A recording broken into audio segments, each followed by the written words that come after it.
درود بر ساکنین ماورای آسمان ها. بنی آدم اعضای یک پیکرند. 48 سال پیش 2 مسافر بی بازگشت زمین رو ترک کردن. هدفشون کاوش، فهمیدن چیزهایی که هیچ کس قبل از اونها ندیده بود، اما یه سری چیزهای دیگه هم همراه خودشون برده بودن، مثل پیامی که اول ویدیو شنیدی. تصور کن یه تمدن ناشناخته توی یه کهکشان دوردست این پیام رو پیدا کنه. فکر میکنی چی میگن؟ آیا اصلا بهشون میرسه یا فقط یه یادگار خاموش توی اعماق فضا باقی میمونه؟ اما حالا بعد از این همه سال این مسافرها دارن ساکت میشن، یکی یکی خاموش میشن. چرا؟ چی باعث شده ناسا مجبور بشه ابزارهاشون رو خاموش کنه؟ یه روز آخرین سیگنالشون میرسه و بعد سکوت. اما قبل از اون وویجر هنوز یه سری چیزهایی برای گفتن داره. پس اگه دوست داری بدونی که چرا خاموش شدن وویجرها مهمترین لحظه تاریخ فضاپیماهای بین ستاره‌ایه، اگه میخوای بدونی که این 2 قهرمان فضایی چطور تونستن از همه پیشبینی‌ها فراتر برن و بیشتر از عمر پیشبینی شدهشون دووم بیارن، پس تا آخر ویدیو با من بمون.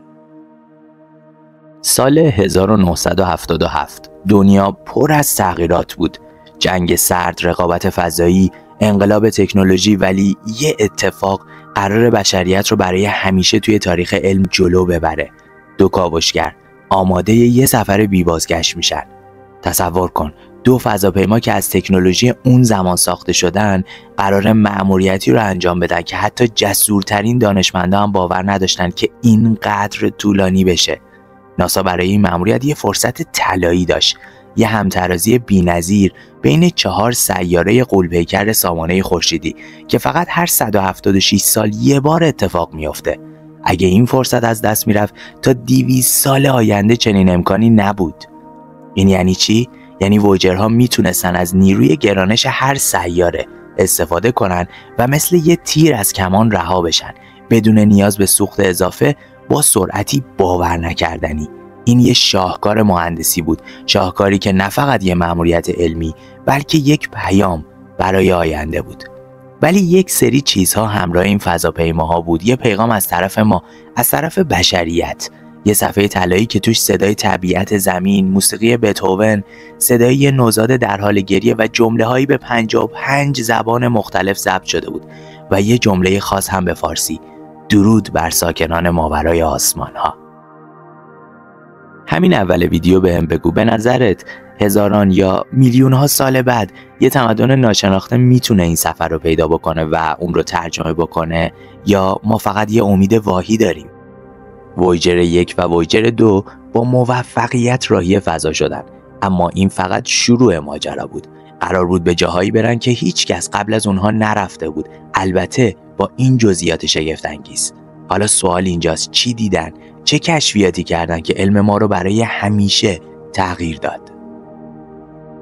داریم درباره یه فضاپیما صحبت میکنیم که دیگه به زمین وابسته نیست، دیگه جاذبه خورشید هم روش تاثیر زیادی نداره، فقط میره به سمت بی‌نهایت.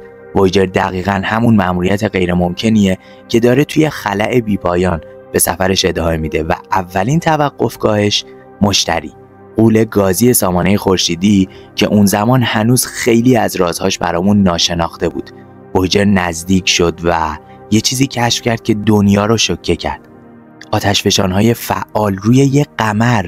آیو، یکی از قمرهای مشتری، یه جهنم واقعی بود. فوران‌های مواد مذاب تا 300 کیلومتر به فضا پرتاب می‌شدن. قبل از وویجر هیچکس فکرش رو هم نمی‌کرد که یه قمر کوچیک اینقدر فعال باشه. و بعدش اروپا، قمر یخی مشتری.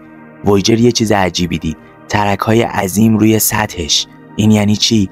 یعنی زیر اون پوسته یخی یک چیزی پنهانه، یه اقیانوس عظیم. شاید، فقط شاید، توی اون آبها یه جور حیات باشه. بعد از اون وویجر به زحل یا همون کیوان رسید و اون حلقه های خیره کننده. ناسا فکر میکرد که این حلقه ها فقط از گرد و غبار تشکیل شدن، ولی وویجر نشون داد که اینها از میلیاردها ذره یخ و سنگ تشکیل شدن. یخهایی که نور خورشید رو بازتاب میدن و باعث میشن کیوان مثل یه جواهر توی فضا بدرخشه.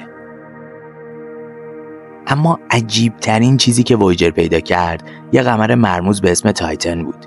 این قمر یه جو غلیظ و سنگین داشت، حتی ضخیم‌تر از زمین. و زیر اون مه نارنجی رنگ دریاچه‌هایی از مایع، اما نه آب بلکه متان و اتان مایع، مثل یه نسخه عجیب از زمین ولی در دمایی که هیچ انسانی نمیتونه توش زنده بمونه. سالها گذشت. وویجر از کنار مشتری رد شد، از کنار کیوان و بعد اورانوس و نپتون.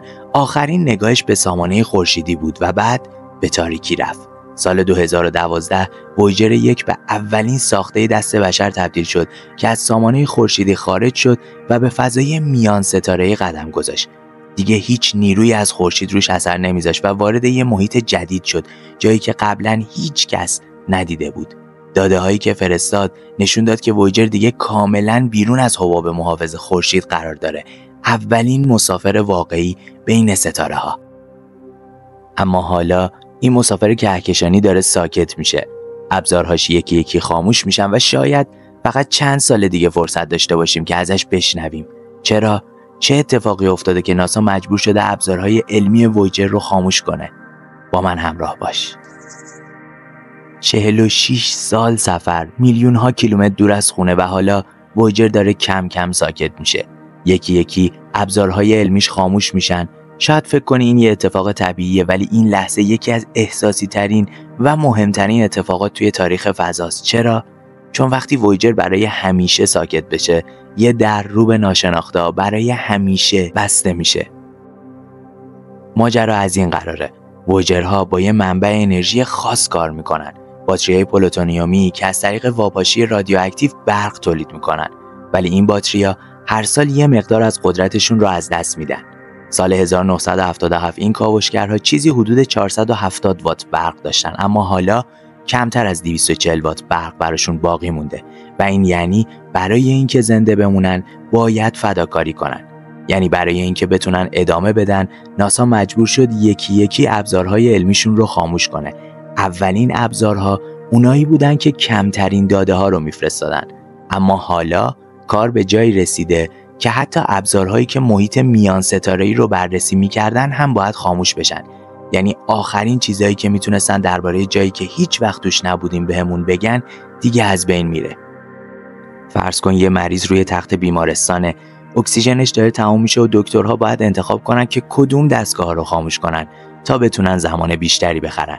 وویجر هم همینه. مهندسای ناسا باید تصمیم بگیرن که کدوم ابزارها رو خاموش کنن تا بقیه سیستم بتونه زنده بمونه. توی فوریه سال 2025 یکی از مهمترین ابزارهای علمی وویجر 1 خاموش شد. سیستم پرتوهای کیهانی. و چند هفته بعد توی همین مارس سال 2025 نوبت ذرات باردار کم انرژی روی وویجر 2 رسید. این یعنی دیگه کمتر از همیشه درباره محیط میان ستاره‌ای اطلاعات داریم. به نظر ناسا باید یه وویجر جدید بسازه یا تمرکز کنه روی ماموریت‌های جدیدی مثل کاوش توی قمرهای مشتری و زحل؟ نظرتو برام بنویس.